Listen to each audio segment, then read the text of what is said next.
Hi lovelies, welcome to my YouTube channel. My name is Amara and I am a Port Harcourt based YouTuber here in Nigeria. And if this is your first time of seeing this, voila, beautiful face, please don't make it your last. Kindly subscribe, and if you have been on this boat, you guys are the real VIPs. Thank you so much for sticking around, and please turn on your notification button so you get notified when I drop a new video. And on today's episode, it's testimony time. We talk with Amara. I'm sharing with you guys my testimony born out of serving God. Though this testimony is not directly for me, it is for my sister, but then I was the tool God used in actualizing the testimony. And if you would like to meet her, then I would strongly suggest and appeal that you subscribe, because when she is done with school, I'm going to be featuring her on this channel. I'm sharing this testimony on behalf of my sister. God came through for her after 8 years of waiting. God gave her an admission into the university after 8 years of waiting. So it all started when she got done with high school, secondary. We call it secondary school here in Nigeria, but for my non-Nigerians, it's called high school, the equivalent of high school. So she finished her high school and needed to proceed into the university to further her studies in her choice course, but it wasn't forthcoming. So there's this particular exam every high school leaver needs to write, which is the WAEC examination. Is a West African examination that every high school leaver must take before, or must write, or must sit for before they proceed into the university, and they must pass some certain core subjects. So she would write this exam every year, and sometimes she would have cases of missing papers, or she would fail. Every year had its own issues. She would write JAM will not release some results, or the JAM is actually an entry exam for high school leavers to be able to proceed into the university. So she would sit for JAM every year, and that exam is usually once a year. In fact, both exams, both WAEC and JAM, they're usually once a year. So she will sit for the exam. It's either she passes WAEC and fail JAM, or she will fail JAM and pass WAEC. And even when she passes the both of them, she won't meet up the cutoff, because every university in Nigeria has a cutoff mark. So she will meet up the cutoff, or all sorts. Or maybe that year there is no money in the house to send her to school. Because I remember one of the years she had to miss out an entire admission because there was no money. For someone that has waited 8 years, there are seasons. So when there's season of plenty, when she was supposed to go to school, it didn't work out, and then there came season of stress, financial stress in the family, and that's when she's gaining the admission. She had to stay back in the house. So these things kept happening. I went to school, finished. Every other person proceeded with their life except for her, and it became a thing of concern. Don't mind me, I'm smiling because it's a testimony. That's why I'm smiling, because Jesus did it for us. But then, trust me, it wasn't funny. 8 years. If she had gone to school when she ought to have, she would have finished and even done her master's. So we kept trying every year to get her into school. It wasn't forthcoming. So in 2020, God led me to a point where I had to seek Him. I have attached some of my testimonies. God is awesome. God is great. God God is the best thing that can ever happen to anybody. So I have attached some of my testimonies and I keep rolling them out as the Holy Spirit leads me. So at this point in 2020, I think that was during the COVID, God had led me to a point where I was broken. I had to seek God. I had to chase after God. God led me to a point where I lost everything, and the only thing standing before me was God Himself. So I had to seek God with everything, with all my might, with all my power, with everything about me. So I had to seek God. So at this point, at this season, I was obviously very, very close to God. I'm still close to God, obviously. I mean, that was the beginning of my journey to Christ, and I would go to church. So now, because this testimony is for her, so I'm just going to streamline it to what happened. If you want to know all that God has been doing for me, I would suggest you subscribe, because I have testimonies littered already on my page, on my channel, and I'm going to share more. So this is for her. This video is dedicated for that testimony, how God gave my sister academic breakthrough after 8 years. So now at this point, I was serving God. I became very close to God. I was now a good girl. No, I've never been a bad girl per se, but then I now had an experiential knowledge of God. I was being broken. I was going through my wilderness, and I kept serving God. I would go to church every day. I will go about winning souls, going for evangelism. I picked up some responsibilities in church. I had a cell where I had to teach, more like a Bible study. Like, I was literally going about, serving God with everything, my finances, everything. I was serving Him. Like, in fact, I was serving God like a job.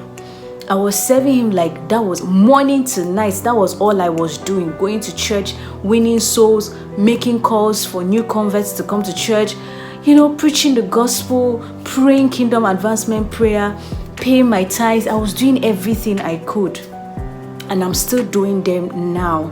So now in 2020, my sister told me to my face that, look, Amara, I'm going to take this exam for the last time. This is the 8th year. I'm going to take this exam for the last time. I'm going to write my JAM, which is the entry exam to the university. I'm going to write my WAEC again to balance up the papers that I do not have.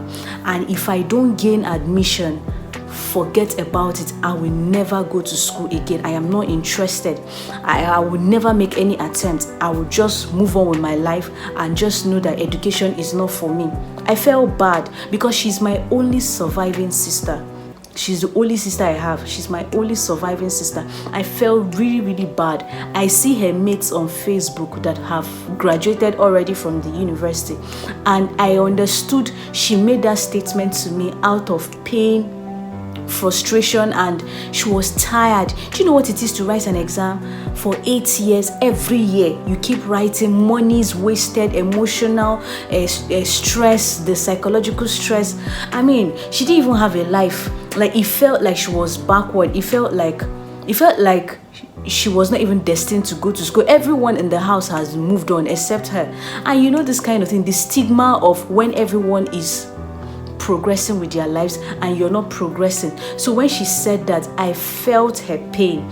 I felt it, and for the first time it really struck me that how can I be the only girl that would be a graduate in the house? How can I be the only girl that would go to school in the house? I would want my only one sister, I have, like my only surviving sister, to go to school too.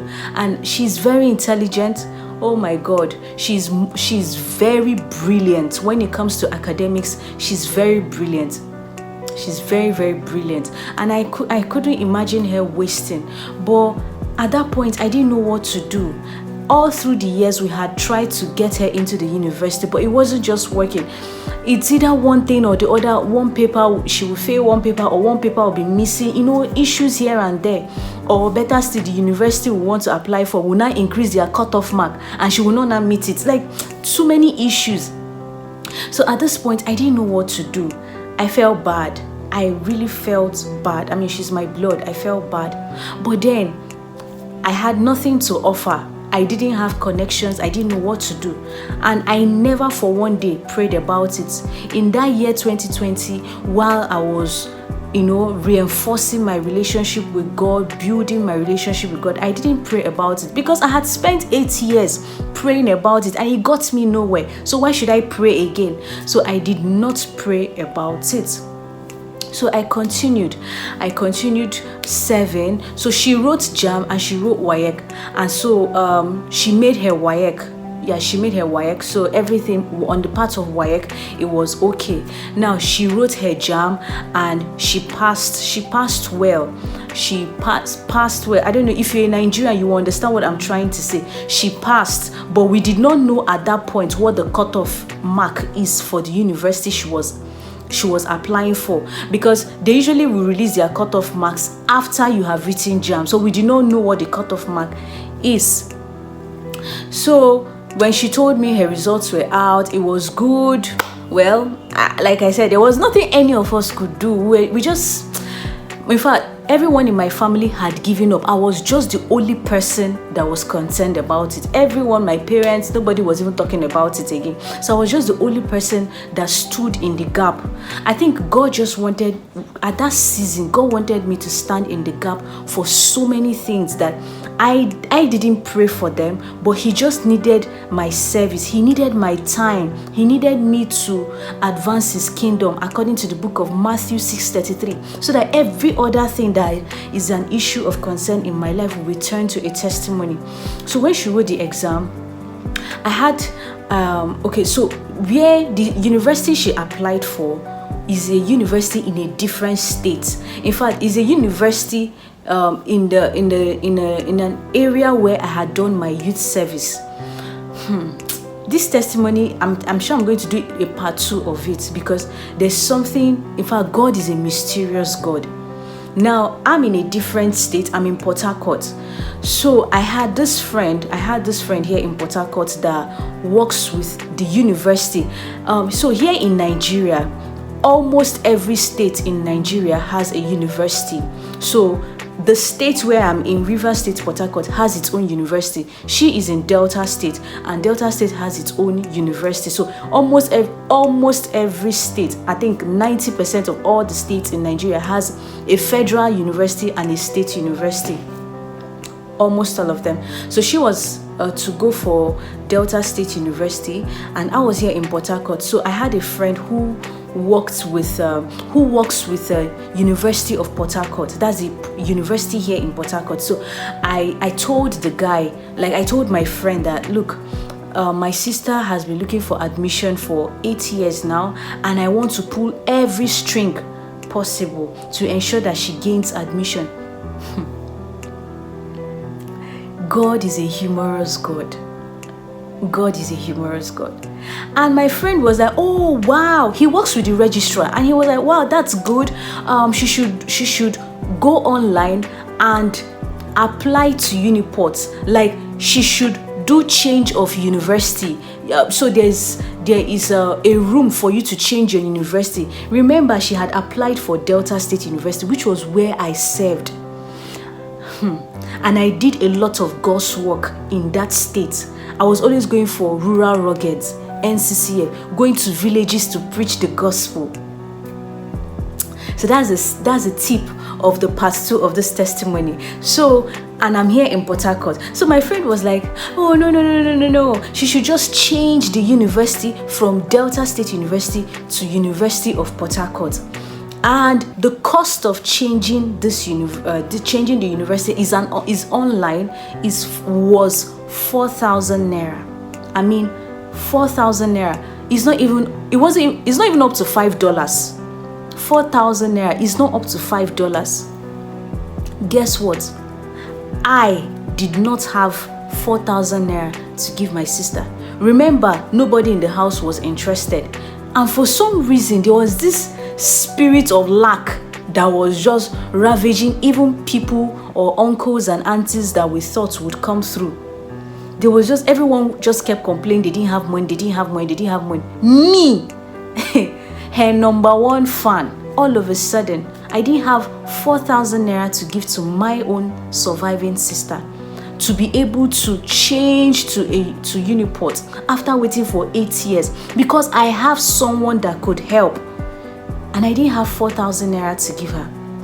Meanwhile, on her own end, the deputy vice chancellor goes to her local church. So she wanted to approach the deputy vice chancellor to, to sort of introduce herself and, tell him about her predicament, so to see if he would help. Because here in Nigeria, sometimes you need the help of people to actually get into school. They call it connection. I don't know about other countries, but you just need the help of man, the gift of man. I did a video about the gifts of man. You need a gift of men to be able to endorse you so that you'll be able to get express admission. Because here in Nigeria, you can pass all the requirements, get all the cutoff, and still not gain the admission. Yes, it happens. They may not even give you the course you applied for. Our schooling system here is quite competitive. So she wanted the endorsement of the DVC, that's the Deputy Vice Chancellor that attends her local church. And the Bible said the gift of a man maketh way.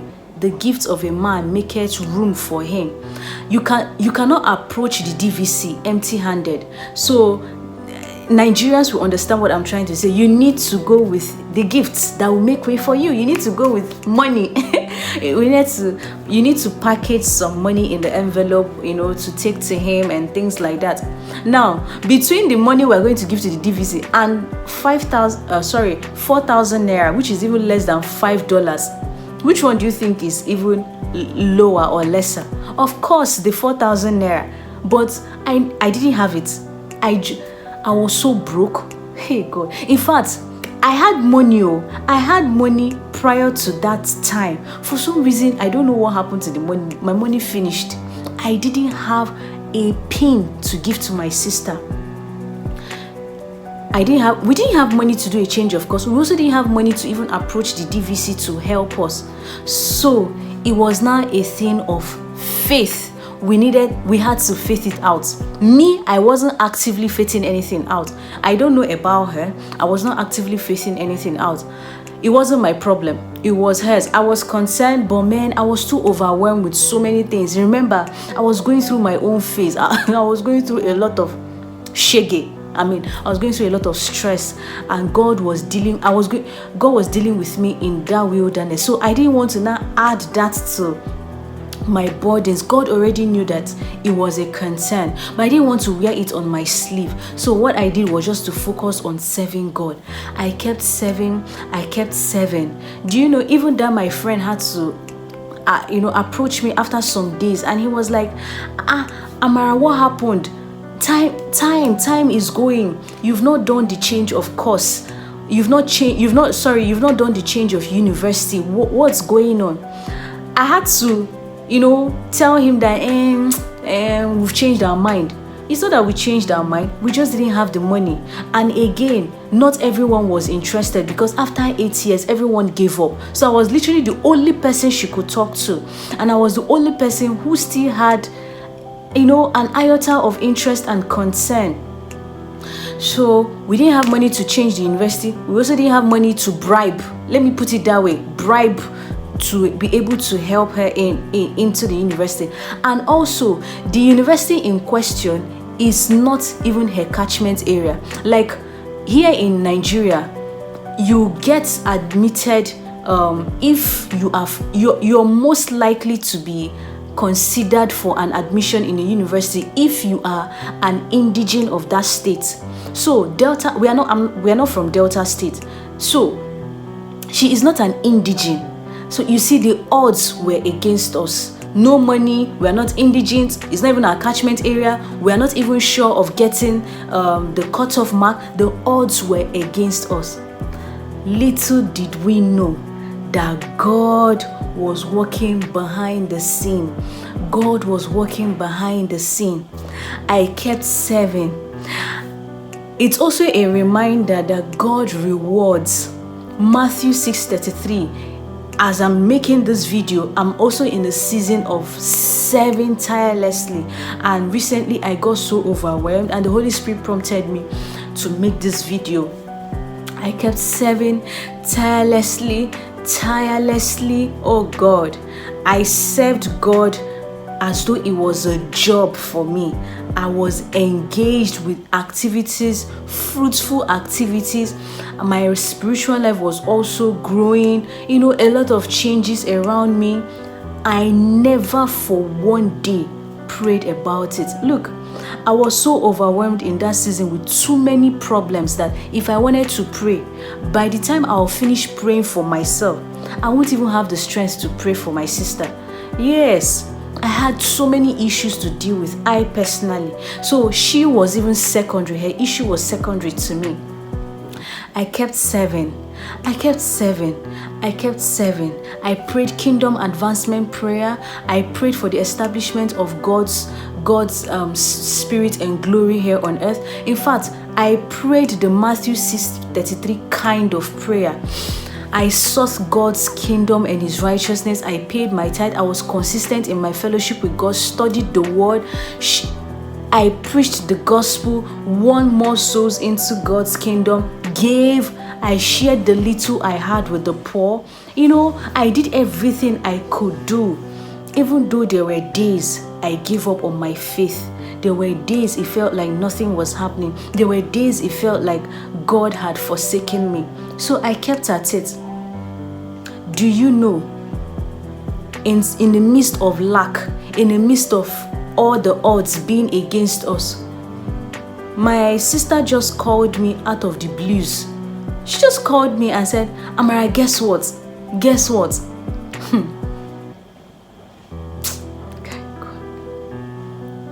My sister gained admission in that same university. My sister gained admission in that university where we had all the odds against us. And guess what? She gained admission on merit.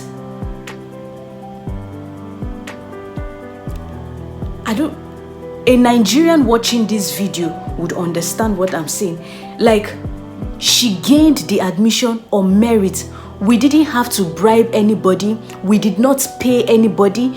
It was not her catchment area. She's not an indigene. The odds were against us. We didn't even have money to change university. We didn't have anything.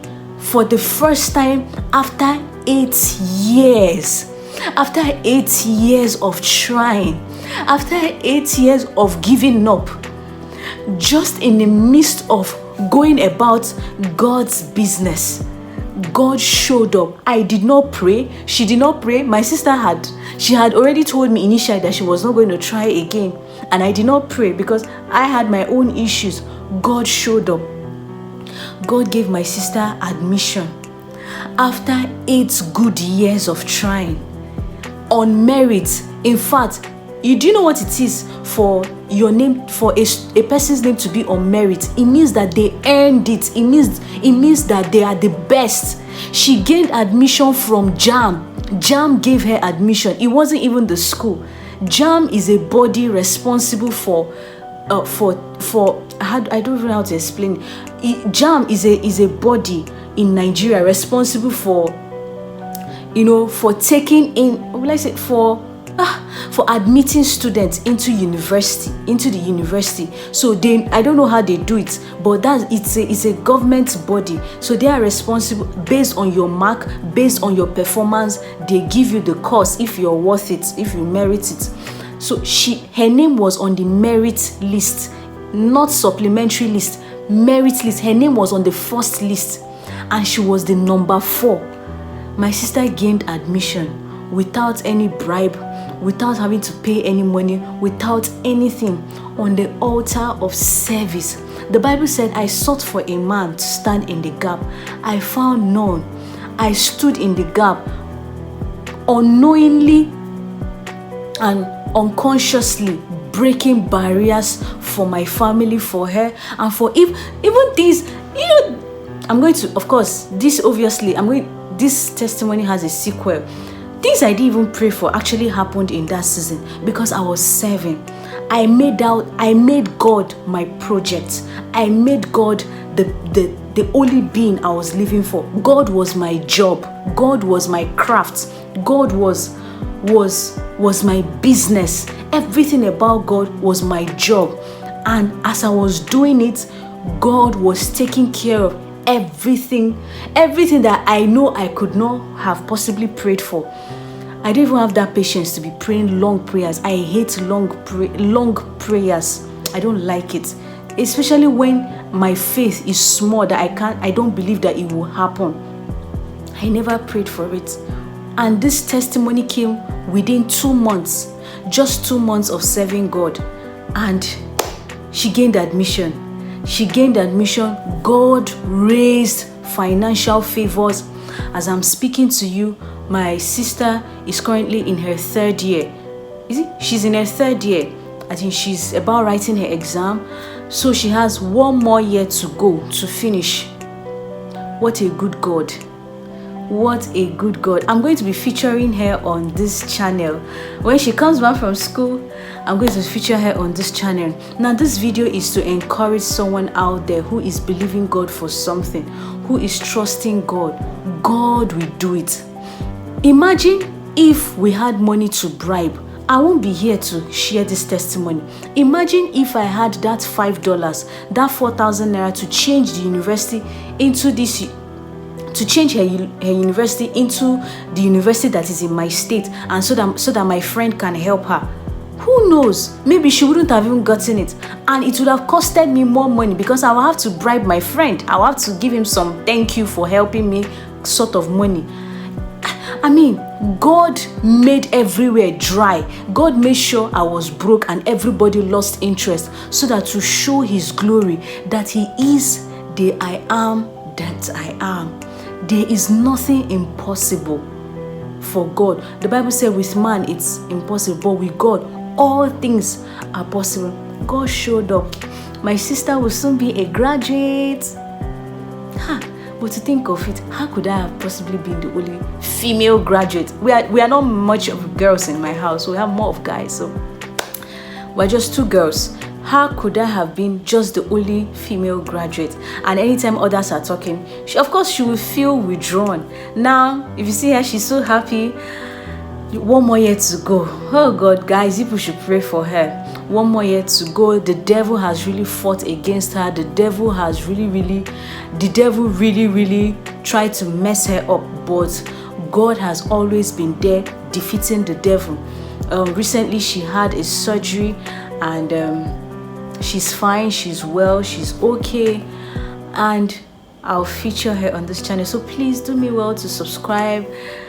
I really hope this testimony inspires you. I hope this testimony encourages you. God bless you. I love you all, and until next time, this is Amara.